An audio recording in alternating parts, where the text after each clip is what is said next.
Mírate como Dios te mira, capítulo 7. Otras influencias.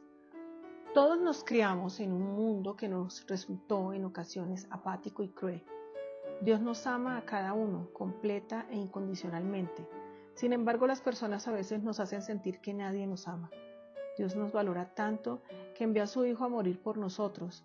Las palabras y las acciones de otras personas pueden hacernos sentir inútiles y como resultado nuestro retrato subjetivo se resiente. Mientras crecía, mi padre no fue la única influencia que forjó la percepción de mi identidad. Hubo otros factores igualmente influyentes: la gente de la escuela, la cultura y la religión. Estos tres factores también afectaron tu autorretrato subjetivo y en algunos casos, como yo descubrí, su influencia resultó ser más negativa que positiva. El impacto de la escuela. Soy zurdo, pero en segundo grado mi maestra intentó hacerme usar mi mano derecha. Se sentaba a mi lado en una mesa llena de ladrillos de juguete y me decía: construye una casa con estos ladrillos. Luego se paraba a observarme. Si extendía mi mano izquierda me pegaba con una regla y me decía: detente y planéalo bien.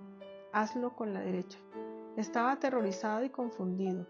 Solo estaba haciendo algo natural y se me castigaba con severidad. ¿Puede imaginarse cómo esta experiencia coloreó mi autorretrato? Comencé a creer que era defectuoso, que tenía una falla de fábrica. Esta experiencia traumática hizo que desarrollara un trastorno en el habla. Cuando sentía miedo, ansiedad o cansancio, generalmente en la escuela, tartamudeaba. Me avergonzaba tartamudear. En quinto grado tuve que memorizar y recitar de memoria la proclama de Gettysburg. Estaba tan nervioso cuando me paré para hacerlo que comencé a tartamudear. Delante de toda la clase, mi maestra me exigía: dilo, dilo, deja ya de tartamudear y dilo. Me sentí tan humillado delante de mis amigos que corrí fuera de la clase llorando. Mis padres solo estudiaron hasta el segundo grado y por lo tanto nunca aprendieron gramática. Por consiguiente, yo pude aprender mucha gramática en casa. Si mis profesores de inglés alguna vez me explicaron la importancia de utilizar correctamente la gramática, no lo recuerdo. De todos modos, en la escuela no me fue mal. Sin embargo, en la universidad mi gramática casera no me sirvió de mucho y nuevamente hice el ridículo con mis profesores. Tenía vergüenza de hablar en clase. Cierto día, en el primer año de inglés, la profesora me preguntó: ¿dónde está Bob? No se siente bueno, le contesté. Delante de toda la clase, la profesora me corrigió: señor McDowell, querrá decir que Bob no se siente bien. Le miré perplejo, preguntándome qué trascendencia podía tener la diferencia. Me daba lo mismo decir que no se sentía bueno. Estas experiencias solo sirvieron para reforzar la percepción de que era un ser humano inferior. Brian tuvo una experiencia similar en la escuela, pero una de sus maestras le ayudó a revertir ese proceso en su vida. Se había criado en un hogar infeliz. Su madre abandonó la familia siendo él muy niño. Como su padre era militar y se ausentaba regularmente de su casa, Brian pasó la mayor parte de su niñez y juventud con sus abuelos. Abandonado por sus padres, sentía que nadie lo amaba ni lo quería. Sus primeros años en la escuela fueron una desgracia. Se comportaba mal para llamar la atención y entonces lo encasillaron. Era un chico con problemas. Brian hizo honor a esa etiqueta. Cierta vez, al comienzo del grado, la nueva maestra de la clase, muy inteligente, estaba esperándolo a la entrada del salón. Lo miró fijo a los ojos y le dijo: he oído hablar mucho de ti, Brian, pero no creo una palabra de lo que dicen.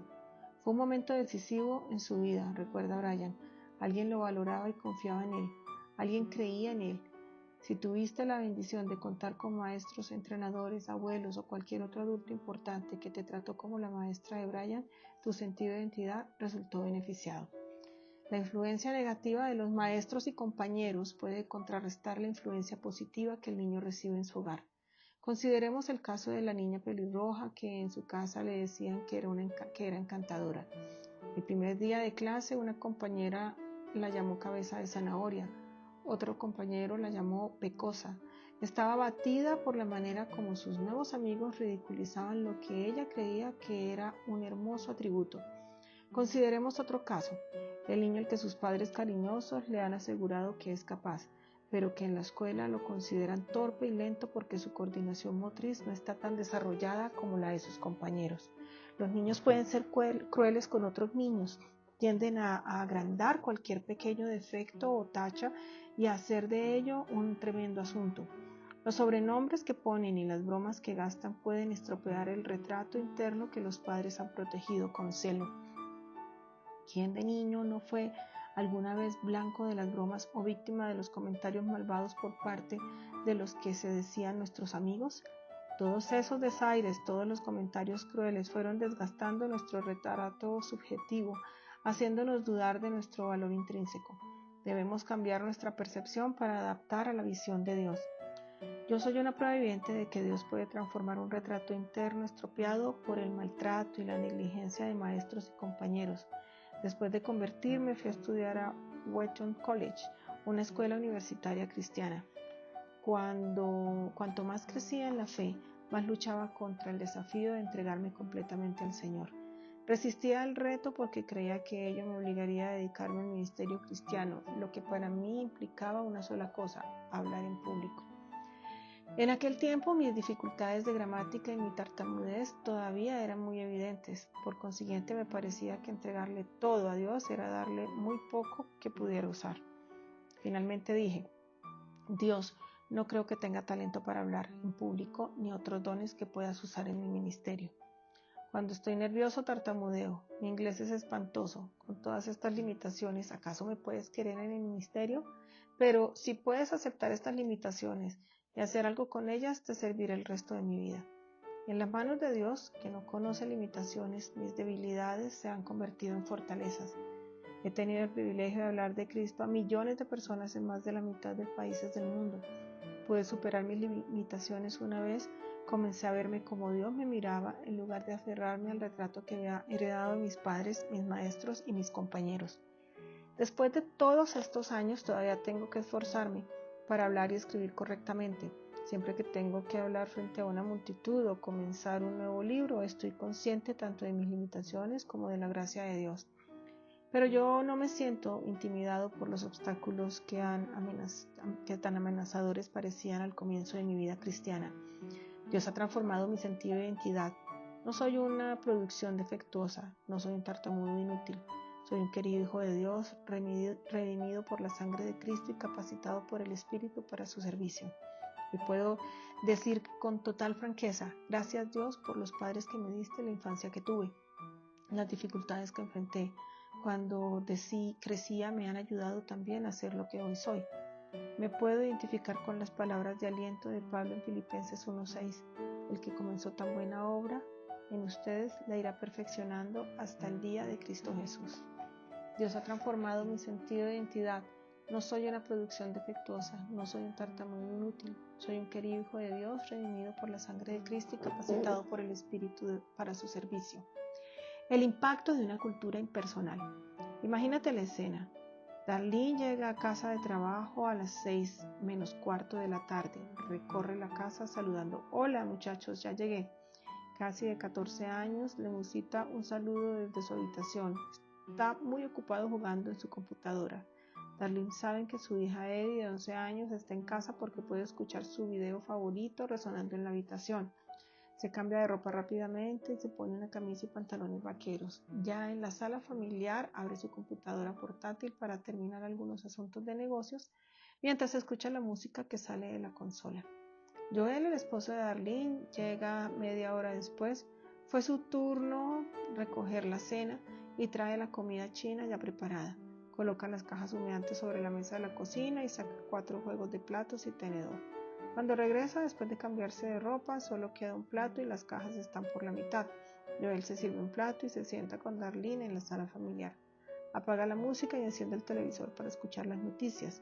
Sube el volumen lo suficiente para ahogar el ruido del juego de computadora y el video de las habitaciones de los hijos, a donde ya han vuelto con platos bien servidos de pollo con pau y camarones. Darlene, entre bocado y bocado, teclea en la computadora, echa un vistazo a las noticias y charla un poco con Joel. Casi sale de su habitación solo para cargar el lavavajillas y guardar la comida que sobró, su tarea semanal. Regresa a su habitación para hacer algunos deberes antes de retomar su juego de computadora.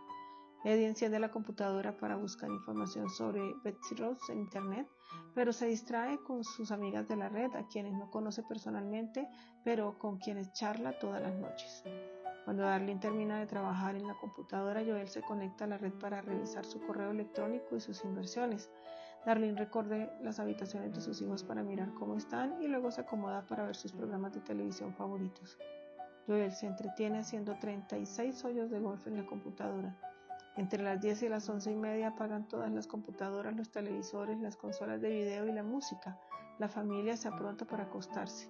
Mañana la noche será casi igual. La única diferencia será que le corresponderá a Darlene encargarse de traer algo para la cena. Esta cena puede ser muy diferente a la que tuviste en tu hogar, pero se asemeja a lo que sucede en un gran número de hogares en la actualidad. Hace 1 o 2 generaciones la cultura era un círculo de influencia que se mantenía fuera del ámbito de la familia y de la iglesia. Los niños crecían bastante resguardados de la inmoralidad, la pornografía, la violencia y el secularismo porque esos vicios quedaban fuera del marco del hogar. Hoy el mundo se ha instalado en nuestras salas, habitaciones, familiares y dormitorios a través del cable, la televisión vía satélite y la internet. Cualquier cosa que tú o tus hijos quieran mirar o escuchar en nuestra cultura, aún en el terreno de la pornografía y el ocultismo, está disponible con solo apretar un botón o pulsar el ratón de la computadora. Incluso en los hogares cristianos, donde los padres controlan la televisión y el acceso a la red de internet, la cultura ejerce su influencia masiva en los niños. Las comedias, programas y películas para todo público, los programas educacionales y sitios en la red ingresan a nuestros hogares con una perspectiva secular. Gracias a las salas de charla y el correo electrónico nos conectamos con personas cuyos valores pueden ser contrarios a los nuestros. La cultura mundana que antes podíamos mantener a una distancia prudente, ahora cohabita con la familia promedio estadounidense. Posiblemente hayas crecido mientras esta transición sutil e insidiosa tenía lugar. Independientemente de cuánto te haya afectado la cultura durante tu crecimiento, esta cultura no cristiana influyó en la percepción de tu identidad. Junto con tus padres y otros adultos influyentes en tu vida, la cultura te transmitió quién eras.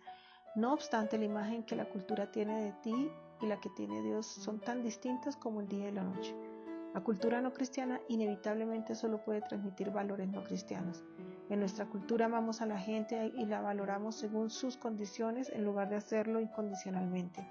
El mundo se fija en las personas hermosas, con una buena educación, físicamente en forma, exitosas y adineradas, y le resta importancia o pasa por alto a las personas que no tienen un cuerpo de atleta, un empleo en una oficina o una cuenta bancaria abultada. Por ejemplo, supongamos que Celeste, una contadora profesional de 28 años, creció mirando casi toda la televisión que quería. De niña se pasaba horas mirando los dibujos animados de adolescente, miraba las comedias y seriales, de joven las telenovelas y videos para adultos.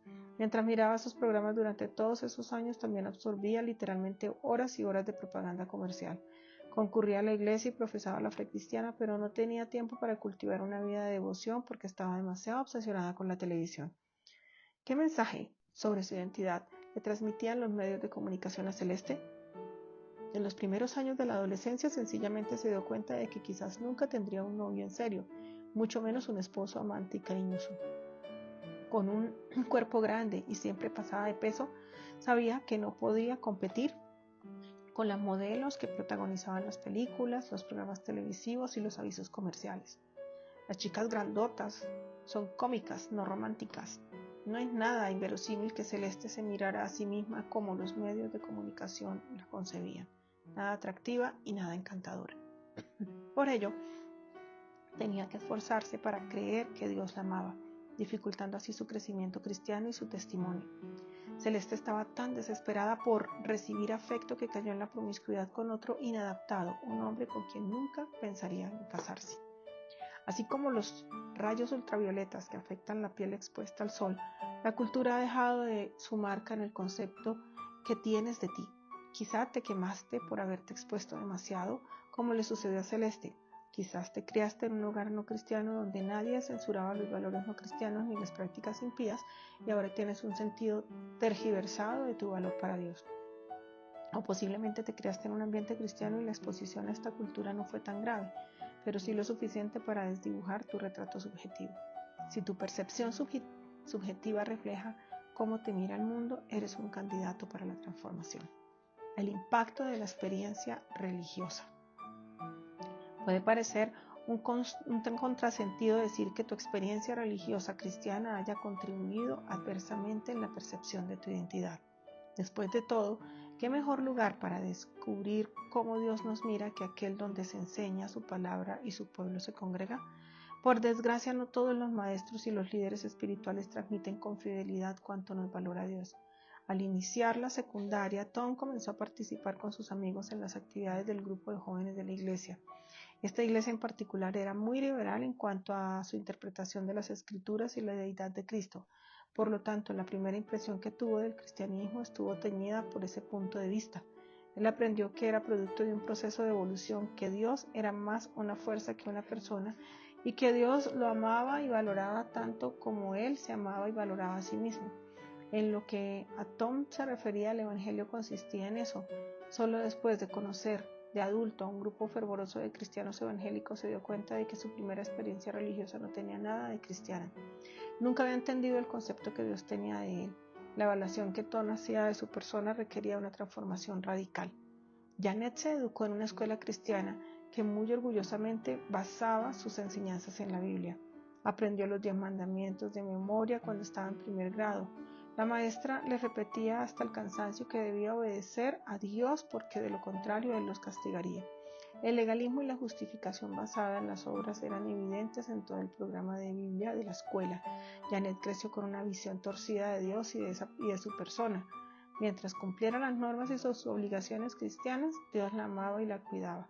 Pero si flaqueaba, Dios se volvería en su contra. Dios la amaba cuando obedecía. Dios la valoraba cuando rendía. Le dijeron que era así el mensaje de la Biblia. ¿Cómo dudar entonces de su validez? La presión por amoldarse a estas formas finalmente la destruyó. En la adolescencia, Janet se rebeló contra la iglesia, su familia cristiana y el Dios que ella suponía poco podría interesarse en una sierva tan imperfecta como ella. La Biblia nos revela claramente cómo nos mira Dios. Dios nos ama por ser personas creadas a su imagen. Valemos tanto para Él que sacrificó a su Hijo para redimirnos. Lamentablemente, sin embargo, algunas iglesias y líderes cristianos interpretan mal la imagen de Dios, destacan algunas facetas de su carácter y restan importancia a otras. En el caso de Janet, el énfasis implacable en la rectitud y la obediencia cristiana opacó la compasión, el perdón y el amor incondicional de Dios. Se miraba a sí misma como una pecadora en manos de un Dios airado, intentando desesperadamente pero infructuosamente estar a la altura de los estándares divinos.